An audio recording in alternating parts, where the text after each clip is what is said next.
existe un divorcio entre el CENTE y la CENTE, pero ahora parece que hay un común denominador, que es esta reforma que se quiere hacer en lo educativo, y están empezando a estrechar lazos. Inclusive el CENTE está pidiendo que por medio de las redes sociales, que es lo que no pueden controlar ahorita todavía algunos medios, y el gobierno en especial, difundan lo que está pasando, que nos está comentando, de todo lo que parece que están ocultando en estas reformas estructurales. Es cierto este advenimiento de lo que ya es históricamente, que se separaban el CENTE de la CENTE. Mira, hay que hacer un poquito de historia. El periodo del Bester Gordillo en la dirección del CENTE ha sido muy amplio y nunca ha tenido una definición de defensa del gremio magisterial. Siempre lo ha usado para llegar a espacios desde donde pueda definir la vida y el ritmo o rumbo de muchas cosas. Nosotros no tenemos ningún acercamiento con la señora Elbester Gordillo, ni lo vamos a tener. Con claridad vemos que ella ha sido la promotora de la Alianza por la Calidad de la Educación, un pacto que firma con Felipe Calderón. Ese pacto de la Alianza por la Calidad de la Educación es prácticamente esta reforma laboral y esta reforma educativa. Hoy por hoy, en el cambio de gobierno, ella tiene un cierto desgaste político que a lo largo de tantos años pues es natural, y ve cómo parte de los compañeros institucionales que también tienen una conciencia y que también leen y que también están informados e interpretan lo que esta reforma trae para el pueblo de México, y se dan a la tarea de empezar a inconformarse. Se ve las condiciones de una insurrección magisterial. La señora, ante ese temor, tiene que salir y opinar en contra de la reforma, pero no hay credibilidad en ella. Ella la promovió. Entonces, hoy por hoy, lo que ella está haciendo es una especie de represa para que las iniciativas de los maestros que están despertando y que están viendo que se atenta contra sus intereses, no se salga de su cauce.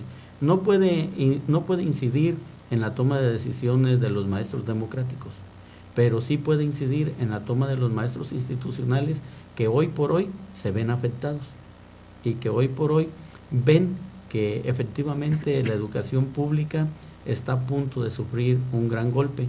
Por eso la señora va a buscar la condición de ponerse al frente de la parte del gremio que la reconoce, y en algún momento frenarlos y pararlos y decirles: hasta aquí llegamos, le hicimos la lucha, lo intentamos, obtiene un botín político, quizás hasta económico, y luego va a tratar de retirar a los institucionales de los ejercicios que han venido impulsando en contra de la reforma, ejercicios de inconformidad.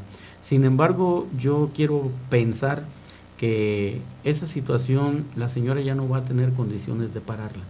Una vez que los maestros se empiezan a inconformar y una vez que los maestros se dan cuenta de cuál es la intención del Estado con la aplicación de estas reformas y que sienten la necesidad de expresarse, más bien creo que buscarán la condición de incorporarse a nuestro movimiento. Muy bien, sabemos que el CENTE inició de forma paralela junto con INEGE y la SEP un censo para conocer el número de maestros que laboran en la Secretaría. ¿Cómo está viendo usted este censo o qué intenciones presume usted que tiene? Yo creo que esa es una gran mentira. Año con año los maestros presentamos una forma estadística denominada 911, en donde se establece con claridad el número de maestros, el número de alumnos, los centros de trabajo que se vienen desarrollando o desempeñando en un mismo edificio. Es parte más bien de la campaña para tratar de demostrar que el maestro es el único culpable del rezago educativo. Después de levantar ese censo, ¿a qué van? Van a tratar de fusionar grupos, van a tratar de desaparecer turnos, van a tratar de desaparecer escuelas y con ello seguir promoviendo esta campaña de descalificación y que la ciudadanía acepte esto como algo viable o como algo necesario. Para mí que es una falacia, es una mentira, y no podemos aceptar que no haya la condición de saber cuántos maestros somos, cuántos niños estamos atendiendo y cuántas escuelas hay en el país. Se dice que más del 50% de estados ya aceptaron esta reforma estructural, de reforma educativa, salvo algunos estados como Tabasco, Chiapas, Oaxaca y desconozco los demás. Entonces, que ya no importa si Michoacán se suma o no se suma. Mira, hay una situación. Para nosotros es importante que los diputados locales abran espacios de discusión como lo propusimos en el foro que realizamos el día de hoy. Efectivamente, 19 estados mínimamente ya lo aprobaron, pero que el resto se inconforme, analice y tome en cuenta la opinión de la sociedad es muy importante. Es muy importante porque generaría las condiciones para una discusión más amplia. O sea, que lo eleven, ya es una reforma, pero falta que la ley sea anunciada en el diario oficial, que los otros estados de la República con sus congresos, como ya se dio en Morelos, y que la rechazan, pues nos da la razón, nos da la fuerza y nos permite poner en tela de juicio si efectivamente esta reforma se acepta de manera universal en todo el país o no. Para mí sí sería muy importante que aquí en Michoacán los diputados asumieran con toda responsabilidad la invitación que les hacemos a debatir este tema, a discutirlo, a generar los espacios para el análisis y para buscar los consensos, y en base a eso determinen, y no que se presten a ser parte de un pacto por México, de un pacto social que nunca fue consultado con nadie, que únicamente la élite política del país determinó que era viable y ahí va, y que es el resultado pues del trabajo que viene haciendo el Estado mexicano, la política, los diferentes partidos políticos que han llegado al poder, pero que no es otra cosa más que las iniciativas o los mandatos de organismos internacionales para aplicarse aquí en México. Muy bien, se dice que lo que se está buscando por medio de las diferentes expresiones sindicales es mantener esta venta de plazas, plazas heredadas y demás. Fundamentalmente dice que se está atacando a la reforma laboral porque está habiendo una violación de derechos. ¿En dónde se está violando a los derechos laborales, maestro?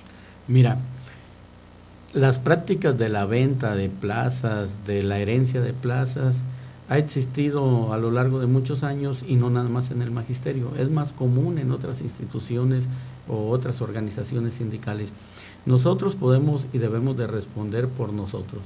Tenemos un documento que denominamos Criterios y Procedimientos Escalafonarios, en donde en Michoacán, para el movimiento democrático, está prohibida la venta y la herencia de plazas, bajo la sanción de ser expulsados del movimiento. Eso es algo que quizás no sea del dominio público, pero nosotros desde nuestro espacio no aceptamos ni la venta ni la herencia de plazas por lo que representa. Efectivamente, perderíamos la condición de defender la educación como un derecho del pueblo, sino que lo estuviéramos viendo como un medio de vida de nosotros. Si bien tenemos derecho a exigir y defender un salario digno, un trabajo digno, que nos permita vivir, si no con decoro, más o menos vivir, creo que este movimiento se pronuncia más por la defensa de la educación pública, y desde luego que desde este espacio y desde donde nos encontremos rechazamos la herencia de plazas, rechazamos la venta de plazas y aplicamos nuestros criterios y procedimientos escalafonarios en base a la antigüedad, a la preparación, a la actualización, a la eficiencia y también, ¿por qué no lo tenemos que reconocer?, la militancia sindical. Muchas quejas hay de algunas intervenciones que está viendo ahorita aquí en el Face, de que vale más irse a una marcha, inclusive las nacionales, que la misma preparación académica. Obviamente ya se ha discutido en varios espacios sobre de estas críticas que se hacen al magisterio. Sí es cierto eso de que vale más que se sumen a los movimientos en lugar de que haya una preparación académica. Mira, Dentro de ese criterios y procedimientos escalafonarios, le damos un valor a cada uno de los factores. Efectivamente, en antigüedad tenemos el máximo de puntos que puede alcanzar un participante son 4,000, porque le asignamos un valor de 1,000 puntos a la antigüedad, de 800 puntos a la preparación, de 200 puntos a la actualización. Y efectivamente en militancia también tiene su propio valor, pero puedo demostrarlo e informarte a ti que una marcha a la Ciudad de México, el valor en puntajes que tuvo en el ciclo escolar pasado fueron 4 puntos. Eso es lo que vale para alguien que va a una marcha a México, 4 puntos. Y sin embargo tiene que tener un desembolso económico, un gasto físico y muchas privaciones que vivimos estando en la jornada de lucha. Es más fácil quedarte en tu casa, prepararte, estudiar, que con una marcha alcanzar un beneficio. Es una de las partes de las campañas nocivas que hay en contra del movimiento democrático. Y el escalafón es un documento público que podemos presentar en cualquier momento. Correcto, maestro. Algo importante de esta reforma. En contra de esta reforma, ustedes están haciendo, llamando a los compañeros para que se amparen. ¿Cuántas firmas hay de esto? Sí va a proceder, se dice, yo desconozco de las cuestiones judiciales, de que le decía, si ya se aprobó por bastantes estados, dicen que no, que ya no procede ningún amparo. Estamos viendo que una persona francesa, el tribunal la libera, ¿verdad? En lugar de crear otro procedimiento administrativo que obedecía. Pero bueno, dejando aparte de eso, ustedes están luchando por meter estos amparos. ¿Cuánta gente se ha amparado, maestro? Mira, ¿y sí va a proceder? Contra la reforma laboral nos amparamos en Michoacán cerca de 36,000. En el país, más de 3 millones de amparos. Mínimamente da una idea de que hay un gran repudio a la reforma laboral por la gente que nos vemos afectados por ella. La experiencia que nosotros tenemos ante las reformas nos remonta a la ley del ISSSTE. En la ley del ISSSTE nos amparamos un buen número de compañeros del sector educativo, más de 1 millón. Y quien no conozca los resultados de esos amparos, pues qué triste, ¿no? Porque logramos grandes avances. Todos los que nos amparamos estamos en el régimen de pensiones y jubilaciones de la anterior ley del ISSSTE. Eso es nada más por tener un dato o un referente de que sí hay grandes expectativas en cuanto a la materia jurídica que nos corresponde o al que tenemos derecho los trabajadores para ampararnos. Con relación a la reforma educativa, yo creo que una vez que sea publicada la ley en el diario federal en el diario oficial de la Federación, sí, el número de amparos va a ser mucho mayor. Consideramos que el reto es llegar a los 40 o 45,000 amparos en Michoacán en cuanto a la reforma educativa. En cuanto a la reforma laboral, ¿por qué no fue mayor el número de los amparos? Porque recordemos que se dio en el periodo vacacional. Como que fueron muy inteligentes y se aprueba justamente en el momento en que el magisterio prácticamente estaba desmovilizado. Hoy por hoy hay más fuerzas, hubo gente que se quiso amparar después de los tiempos legales, ya no fue posible, pero hoy por hoy estamos en condiciones de ampararnos en una condición mayor en contra de esta reforma educativa. Y estaremos viendo, bueno, los espacios para dirimir estas situaciones. El área jurídica nos tendrán que dar la razón. Recordemos que con estos amparos y con la lucha jurídica pudiéramos llegar a que este asunto se resuelva en la Suprema Corte de Justicia. Y mientras estamos viendo cómo hacemos despertar al pueblo con jornadas pedagógicas, con jornadas de información para que poco a poco se incorporen a este gran movimiento social que se requiere para echar estas reformas abajo. Muy bien, maestro. Estamos viendo que acaba de haber un cambio el día martes en la Secretaría de Educación en el Estado, aquí en Michoacán, para nuestros amigos que nos están viendo en Europa, Asia, Sudamérica, Estados Unidos.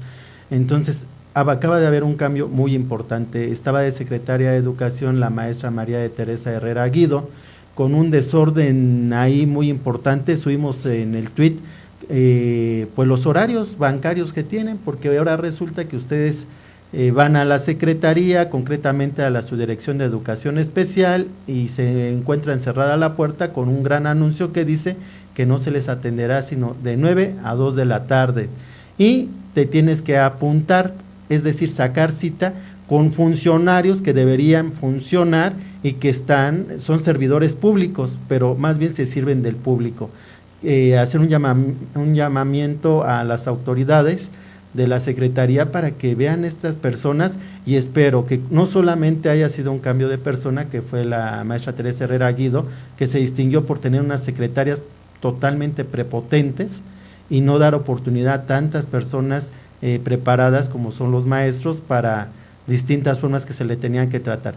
Hay un cambio en la Secretaría de Educación y llega Jesús Sierra Arias a la SEP. ¿Qué opina usted de este cambio que se acaba de hacer en la Secretaría, maestro?